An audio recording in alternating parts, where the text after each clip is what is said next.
지난 시간에 베들레헴에 대해서 우리가 간략하게 살펴보았습니다. 오늘은 베들레헴에서 태어나시다 두 번째 시간인데, 여러분 그런데 여러분들이 신앙생활을 하다가 의문점이 있지 않습니까? 아니, 마리아와 요셉은 갈릴리 나사렛에서 살지 않았습니까? 지도를 보시면 예수님이 나신 곳 베들레헴과 마리아와 요셉이 사는 지금 이 갈릴리 나사렛 지역이 좀 많이 차이가 납니다. 그런데 왜 예수님은 나사렛에서 나지 않고 베들레헴에서 나셨을까라는 의문입니다. 누가복음 2장 1절에 답이 있습니다. 그때에 가이사 아구스도가 영을 내려 천하로 다 호적하라 하였으니, 로마 황제는 모든 지역에 명령을 내려서 인원을 파악하려고 합니다. 아마 세금을 효과적으로 거두려 함이었겠죠.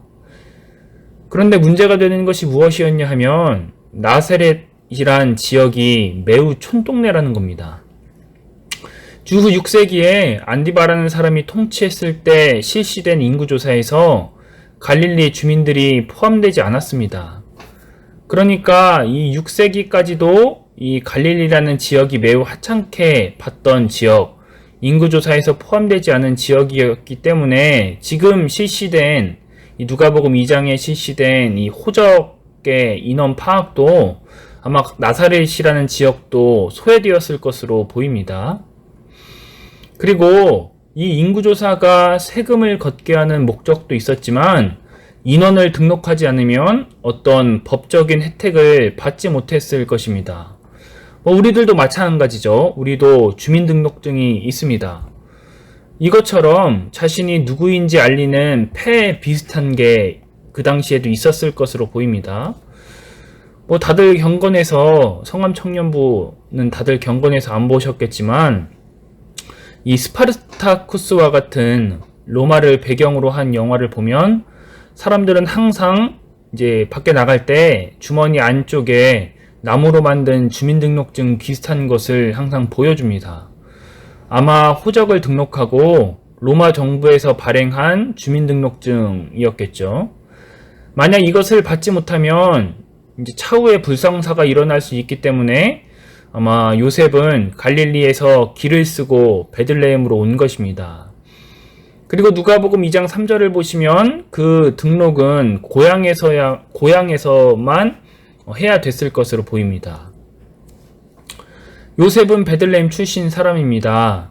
누가복음 2장 4절에 나오는데, 어쩌다가 베들레헴에서 나사렛 촌동네로 오게 되었는지는 잘 모릅니다. 저도 알쓸 신잡을 준비하다가 궁금해서 자료도 찾아보고 인터넷을 뒤져봤는데 나오지 않더라고요. 누가복음 2장 4절을 보면 요셉이 다윗의 집 족속이라고 언급되어 있는 것으로 보아 원래 요셉의 집은 명망 있었던 가문이 아닐까 싶습니다.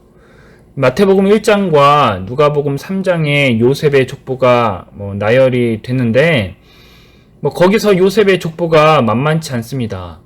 굵직한 왕들이 많이 배출된 명문가였던 것이죠. 왜 촌동네 나사렛으로 왔는지는 모르겠지만 이 명문가였던 집안이 어느 때부터 기울기 시작했고, 그래서 목수일을 하면서 촌동네 나사렛으로 오지 않았을까 싶습니다. 어쨌든 요셉은 고향 베들레헴으로 가야만 했습니다. 그런데 또 문제가 되는 게 무엇이냐면 그 당시에 여자는 호적에 들어가지 않았기 때문에 마리아는 집에 있어도 됐을 겁니다. 그리고 나사렛에서 베들레헴까지의 거리는 임신한 여인에게는 만만치 않은 거리였습니다. 이 160km의 긴 거리였기 때문에 낙타를 빌렸다고 쳐도 임신에서 거동까지 불편한 것을 포함하면 20일 정도 걸렸을 것입니다.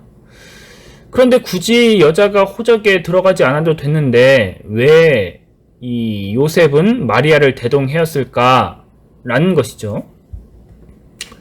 학자들이 이 부분에 대해서 여러 가지 의견을 내놓았는데 우리는 쉽게 본문에서 한번 찾아봅시다.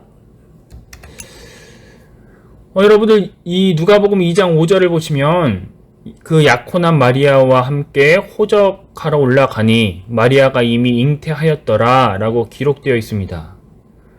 그러니까 마리아가 이미 잉태할 때가 되어서 같이 호적 등록을 하러 간 겁니다. 요셉은 천사의 지시하심으로 자신의 아이가 남자임을 알았습니다.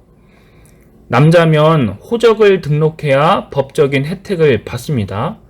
만약 호적 등록하기 전에 아이를 낳게 되면 그 아이도 등록시키기 위함이었던 것으로 보입니다. 두 번째로 지금 요셉과 마리아는 약혼한 사이입니다. 아직 결혼한 사이가 아닙니다.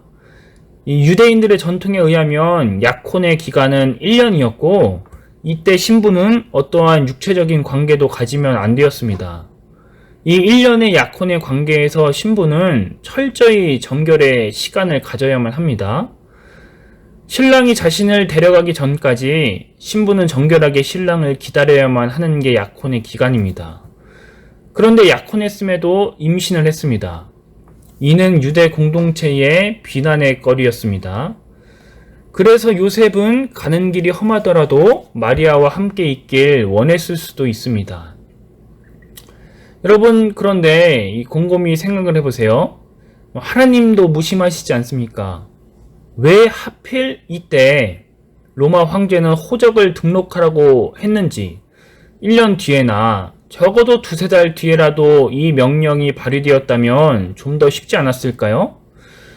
이 호적 등록 때문에 상황이 너무나도 복잡해지지 않았습니까? 그런데 이 모든 것은 하나님의 그림이었습니다. 미가 5장 2절 말씀입니다.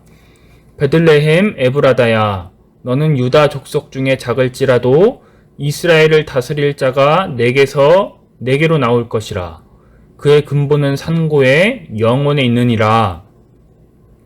이미 몇천 년 전에 예수 그리스도가 베들레헴에서 태어날 것을 예고하셨습니다.